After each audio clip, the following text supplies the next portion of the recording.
podcast. We have with us today Brent Jeffries from Bierer, and we got Billy Martin from Think Tank Project LLC. And normally we would have with us our great editor, Kate Wade, who got sick before we came to our IP conference here in Charleston.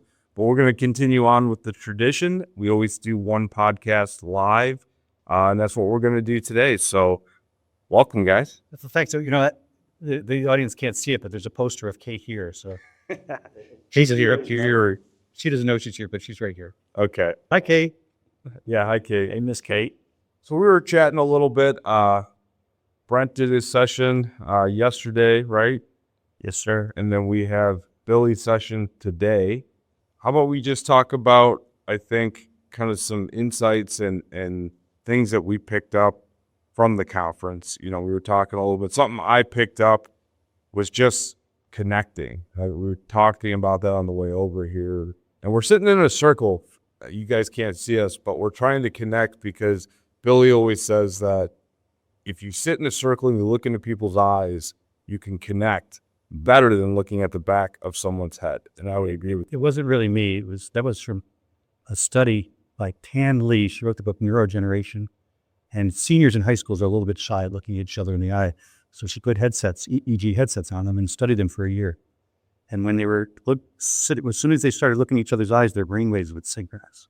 Oh. And the more engaged they were, they would synchronize. And if they had a teacher they didn't like, they didn't sync. Wow. Isn't that interesting? Well, think about, you know, your tailboard talks, your safety meetings. How many folks are actually looking at each other's in the eyes as they're talking versus maybe they're looking at their phone, catching up on emails during the morning, they're not connecting. That's just one simple step that I think that we can do, you know, on Monday to try to connect with each other, because you don't have to like each other, but you do have to work with each other. And I think most people would like each other if you just gave them the opportunity, you know? We really don't have to like each other, I mean, to be connected either. True. I mean, we can have different beliefs even. Yeah. But there's some things are the same about us, whether we choose to believe it or not, right? So yeah, I like to say the power line that we're building and the pile of tools live in physical reality. They don't really care what we believe. You can be a Buddhist and I can be a Catholic, and we can still build that power line with that pile of tools because they're in physical reality.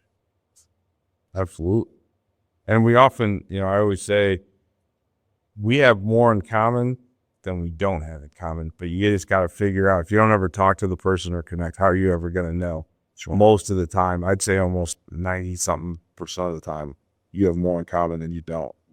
You know, what did you feel in your session, Brent? Because I'm going to tell you what, that was the best session I've ever seen you do. Oh, yeah, and tell people what your session was called. About a year ago, I had this brain, I don't know what to call it, kind of an explosion. And, you know, being with the incident prevention, the conferences and speaking, being around you all, Billy and Nick, being around you all, being around all the folks that are part of the safety and operations and the combination of the groundmen and journeyman linemen, and all these folks, I had this, walking around, going into places and in different service centers and utilities and contractors and seeing this energy wheel everywhere. And yet there's the missing component of connecting, like what we're talking about. Mm-hmm. So I had this brain explosion that I'm going to reinvent the energy wheel and bring in people, because that's the 11th element that's truly has been missing. Think about it. We're talking about all these energies that potentially could be a risk, potentially could be a hazard. Mm-hmm. But yet it's the people working with these energies that are actually the root cause. The energies are not the root cause. It's the people working with the energies that are actually the root cause. So it's like, okay, so we're going to do this energy wheel, bring in people, the 11th element, and then so it's all basically set on kind of a negative tone, that energy wheel, things that can harm you. So it's like, but if we do this right, we could actually talk about how when we bring in the people and talk about connecting with one another, then we can turn that energy a wheel around, which has a side two now. And let's talk about things that can help you, the people. And so that's where we come in with the 10 elements of that, of the people energy wheel, the positive side, the blue side instead of the red side. And so what I found out, this is cool. We got structure, we got training, we got skills, we got tools, we got all the structure, and we've got the vehicles, we got everything. So what it is we've been putting together the structures, but what we've been missing putting these structures together are the rivets, the welds, and the glue, which is people connecting with one another. So we're building structures, and no matter if we're using steel beams, no matter if we're using wood, nails, putting it together, we're putting these structures together without the things that make the structures stick together, like the welds and the rivets and the glue and the nails, this whole time. So that I don't know, it's amazing. Yeah, it's hard even. So I was reading this book by Gary Klein, and I'm going to talk about him today later. And he says, it's not our fault that some parts of our population are colorblind. And he talks about the cognitive dimension. That sounds really woo-woo-ish, but Gary Klein's the guy that was hired by the federal government to redesign the White House Situation Room so presidents could make better decisions. 30 years of training with the military. We've never heard of him because we're aimed at safety. We're aimed at the thing we can see. And what Brent's talking about is the thing you can't see. Right. Right? The invisible piece. And I like to say, when you're sailing in your boat, you sail at all, Brent? Not sail. So if you've been in a sailboat, what steers the boat? The rudder, right? Rubber, yeah. Rudder steers the boat, and the sails billow, and now you're smiling and you're moving around. But the thing that powers the boat is the wind. Yeah. And you can't see the wind. Right? It's the most powerful forces in our planet are invisible. The seasons change, and that's the temperature. And the thing you can't see changes the clothes you wear and all the activities you do, and you can't see it. We see the outcome. And I think that's what's happened in our industry is we've been hyper-focused on data and what we can see, the extrinsic motivators, right? The thing that we can visibly see. And I get it because that's our world. But the thing, and the problem is if an incident occurs, what we can see is, Nick, you're the closest thing to the incident, so yeah, you're it, right? But what was in the wind that changed your decision, right? And those are the things that flow like a river. It's kind of, I'm going to be showing a picture of a little girl in Nepal that I took a picture of when I was on the way to Everest Space Camp in 2012. She's at 12,000 feet in a town called Tengushe. And she's blessing us standing out. And she's 3 or 4 years old, beautiful, cute little girl. Mm-hmm. She will grow up speaking Tibetan and be Buddhist because that's the river she landed. Mm-hmm. Yeah. Right? Yeah. We all have this force that is invisible that put us where we are. And I like to tell people in this industry, they don't understand. They didn't choose this industry. It chose them. For example, there's only 125,000 linemen. There's only 800,000 people in this industry. There's 1.3 million lawyers, right? There's 22.5 million people working from home. There's 12 million restaurant workers. The reason the people in this industry are doing it is because they're the only ones who can. And it shows them. Yeah, I was thinking, something you said, the invisible energy, that puts us where we are.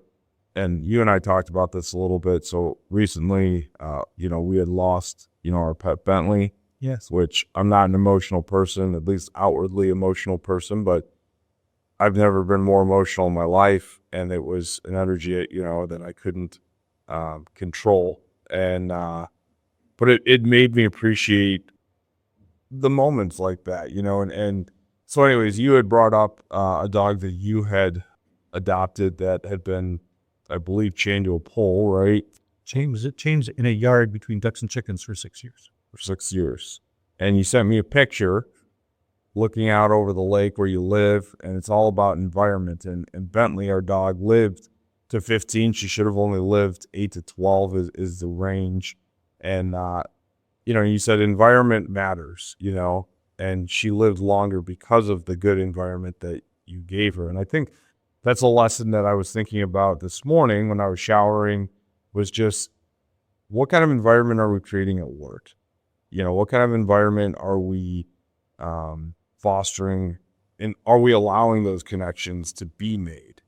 Because sometimes a hostile environment, the person could have all the intentions of wanting to connect with their line crew or whatever, but if it's hostile, they just keep their mouth shut. They're just like, I'm just going to get my work done and I'm going to go home. Brent's had a huge impact on me also. We're kind of brothers now. Everything in the universe shares particles. Now, I don't want to go too far with this, but if you're taking any chemistry, which I did, and I was in environmental science 100,000 years ago,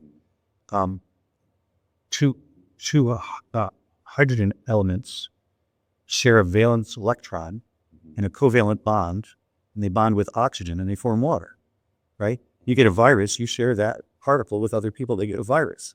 If you're getting into a hostile environment, that's contagious as a healthy environment.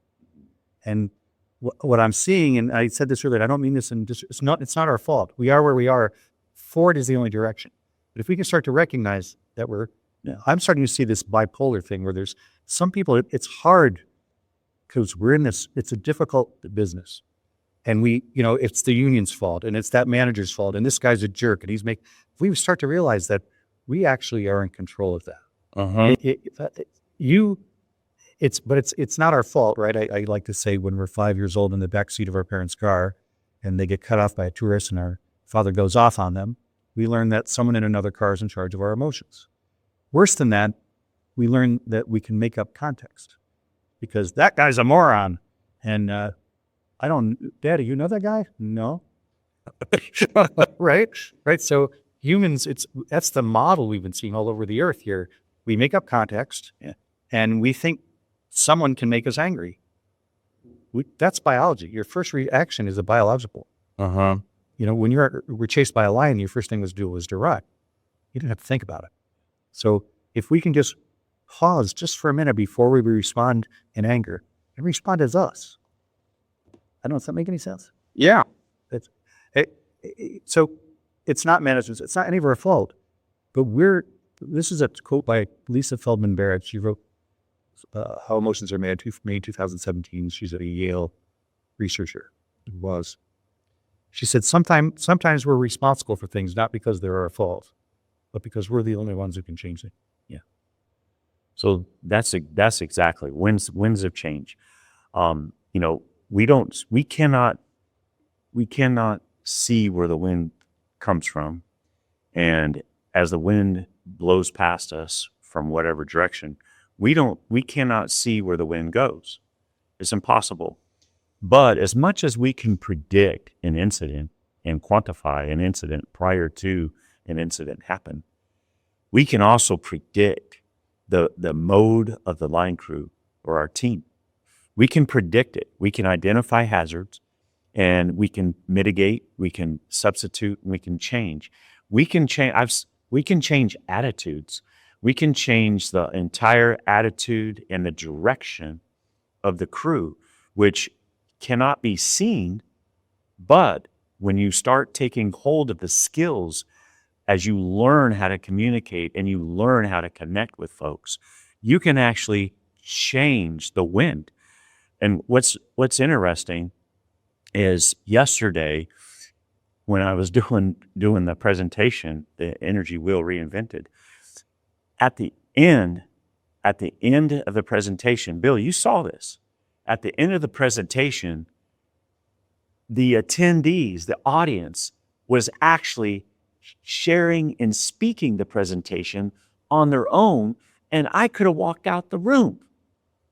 And that was the beautiful transformation as far as going to a presentation and getting the minutes in and getting the credit for being there.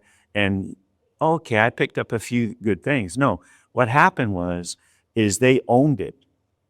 They bought into it and they took ownership and they changed. They changed in that room. And I think a lot of the folks, when we can steer and we can predict, even though we don't know where the wind comes from or where the wind's going, we can actually be that wind of change that we cannot see. We can be that. Yeah, I saw that happen. All right, right. So what I saw was like a hive of bees that come together, or the monarch butterflies that all come together without cell phones to fly to Mexico. Yeah. And everything else in the planet. Once you start to connect, Yeah. and what resonated at the right tone with everybody was everything you told them was true. And they knew it. Right. And it wasn't based on opinion. It wasn't based on bias. And we look at what's the same about us, we can steer that ship with one rudder. Yeah.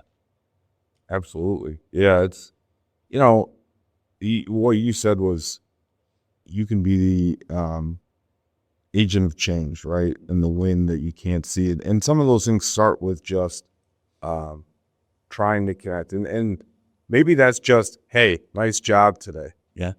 Or, hey, way to look out for your coworker. Or I use this a lot, Bill, that you gave me was, the 2 truths and a lie. Just find something out. There's got to be something. It can't be negative. You got to be positive. And how do you start to affect change? And those little things sound so tiny. They're huge. But they are huge. And you're building a foundation of a house, and it takes time. It takes effort. It's like any relationship, but they can start with just a compliment. Just, hey, how's your day going? Hey, you seem off today. Is there anything I can do for you? So I use this thing. We did it on the way in here. When we have a dock, and the boards are warped, and my wife says, you're a safety guy. You need to fix that. And I could have been like, my honey-do list is pretty long, but I looked at her and I said, that's a good idea. You know why that's a good idea? She said, why? I said, because you thought of it. I said, you don't generally come up with bad ideas, and just because I didn't think it means it's a bad idea, but we should do that. And I don't really care if it's a good idea. It's because if it's a bad idea, you and I will be the first to know, and we'll learn from that decision. So when you do that, it allows her to be confident to give me more ideas. Mm-hmm. And all due respect, it does increase the length of my honey-do list. Right? Yeah. But what if we did that with each other at work? Hey, you think we should change that tie wire before we move that tangent pole up 8 feet? Hey, dude, I got 20 years. It's fine, right? Mm-hmm. Instead of that, say, hey, I don't know, but that's probably a good idea. Why don't you go do that? But really? Well, yeah, you know why it's a good idea? Because you thought of it. Yeah. And it didn't come in my mind. And listen, when we're working together, this is a highly intelligent, skilled group of people, right? It's not like one guy works in a grocery store and the other guy's a lineman. We actually are all doing the same work, or it's stations work or underground, whatever it is. But when one of us comes up, the most interesting person in the room isn't the one who thinks the same. Yeah. It's the one who thinks different. Yep. And we have to be curious. Instead of being defensive with that, be curious. What is it that you see that I don't? And let's try it, because honestly, there's only 4 outcomes: wanted, unwanted, expected, or unexpected, or some combination thereof. Mm-hmm. When we say this sucks, we add the suck. Mm-hmm. The outcome doesn't know it sucks, right? Or that's bad. The outcome doesn't know it's bad. When we don't add the outcome, it doesn't block us from learning. Mm-hmm. Right, Paul? That was unexpected and unwanted. So how did we see that working out? What could we do to get a better outcome? That's moving forward. And I don't know if you guys are aware that people listening, 4 is the only direction. Yeah, I agree. I'd like to talk about, maybe to give listeners 2 things you picked up this week that you're going to try, something actionable, and maybe something, maybe one thing that's not actionable that just made you rethink things. And we still got a lot today. We still got Billy's session today, and we got a couple more with Mark. But just reflecting back on these presentations, and then we got to try something. And that's something Brent and I were talking about this morning, is I'm doing that in my own personal life, is I am trying things, I'm evaluating things, I'm cutting things that aren't working based on that evaluation. And then I'm adding in new things and evaluating those. So that kind of ties in with what we're talking about, is what do you feel like you heard this week that you want to try? That I want to try. That's a tough one. Well, for me, it's taking the usual, we're doing it again today, going back to work today, it's the excitement, and actually for me, it's the joy of sharing those words. That words cast spells. Okay, so if you say a word that's negative, basically you're setting the tone of negativity. And when we do these things, that actually becomes a hazard and a risk. What I like to see is when there is a negative thing that happens and you input a positive into that, you make people stop in their tracks. We neutralize. You neutralize it. You take away that component that can cause infighting. It can cause not getting along. It can Ripple effects. ripple effects. It can do all these things. But when you stop them, when you make them pause, what you've got to do is you've got to make that other path, that other direction clear, that this is the side we need to take. So it's like that alternating current sine wave, right? AC sine wave. And I like to call it the alternating consciousness sine wave. And we want to be on the positive side of that sine wave. And when we see those things that are on the negative side, the zero crossing, and we see those attitudes of dismissiveness and defense mode, right? You talk about that a lot, Billy. But we neutralize those things and we just say, hey, there's a better way here. Let's talk about, like you were saying, Nick, let's talk about this. And the thing is when you start implementing these things, like you're saying, you said you can't see the wind. We don't know where it's coming from. We don't know where it's going. But when you actually become the wind of change, you do see it. And the things that you look at, the physical things, the environment, you're talking about your dog, the environment of your dog being raised in this particular environment, and the environment was healthy, the environment was loving, and your dog passed. But yet at the same time, the legacy of your dog lives on. And that's the thing with time. We need to establish that legacy, that when we're done with our dirt and water suit, that positive energy, that positive sine wave, that legacy that we leave behind lives inside of people. And they continue with what the work you did. And that wind of change doesn't stop. Yeah. That wind of change keeps moving forward, like you're saying. Either way, I wish somebody could be here to feel what you're saying, not just hear it. So I remember when we talked about your dog. We actually become, when we connect with somebody, so it's been proven when you pet a dog, it releases oxytocin in both of you.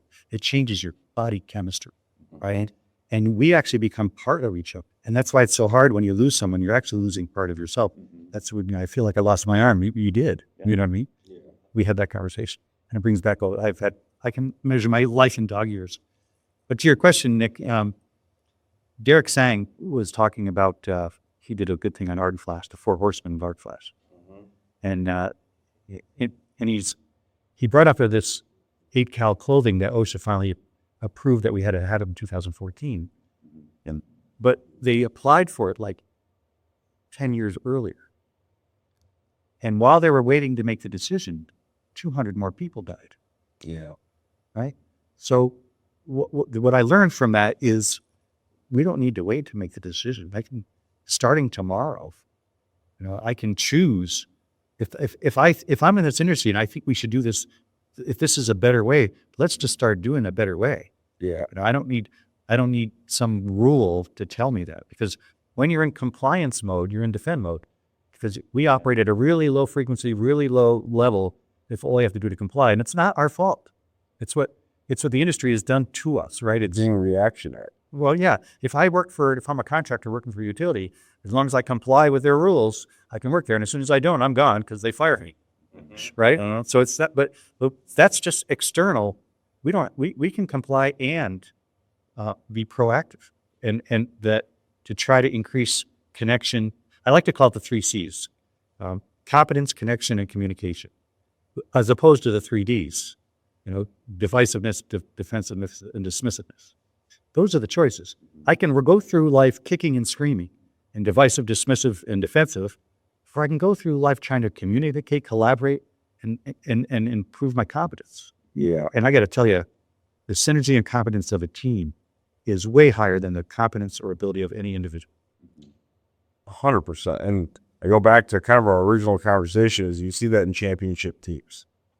They're in sync. They are working together for a common goal. And you see amazing things happen. So what I heard you say was taking action today on the things that you think are right.